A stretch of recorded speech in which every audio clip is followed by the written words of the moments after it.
Meni o'zimni otam yo'q.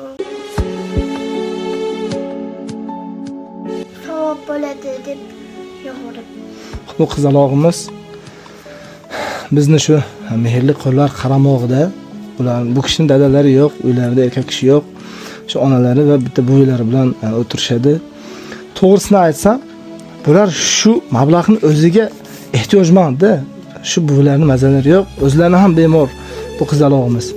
Lekin shu holatda ham qarangki, shu mablag' to'plab qo'liga qancha tushsa, 2000 tushadimi, 1000 so'm tushadimi, 50 ming tushadimi, 10 ming tushadimi, shu bankiga tashlab to'plab bugun shu telefon qilibdilar, shu amakim uchun shu ozgina yig'gan ehsonim bor, omonatim bor, shuni berib qo'ying deb.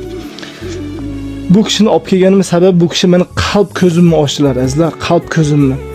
O'zlari shunga ehtiyojlar bo'lib turib ham shu bir inson hayot yashashiga bir sababchi bo'layaptilar. Qizim, nima sababdan o'zi shu narsaga ehtiyojingiz bor. Buvingiz bemorliklarini bilaman. Sizlarning holatlaringizdan xabarim bor. Siz shu holatda ham shu pulni to'plab nima qilibsiz? Nima sabab? Qizim? Meni o'zimni otam yo'q. O'shan bu do'st ukalarimni hamma shunaqa bo'lsin deb otasini mana shu 350 mingga onu qilsam nima savob bo'ladi deb yo'g'irib. Xudo sizdan rozi bo'lsin. Shu akamizning farzandlari ham shu otasi qolmasin, menga o'xshab qiynalmasin, ota mehriga to'ymasdan ular ham qiynalmasin deb shu mablag'ni shu kishiga olib kelib beribsizlar. Men ham bir sababchi bo'lay deb shu kishining duolarini olishga kelibsiz. Alloh taolo sizdan o'zi rozi bo'lsin. Bu qilgan ehsoningizni o'zi dargohida qabul qilib, o'zi jannatlari bilan mukofotlasin qizim. Siz duoingiz ijobat, siz duoingizni olish uchun kelibdilar. Bir duo qo'ying. Bismillahirrohmanirrohim. Amin. Parvardigorim. Amin.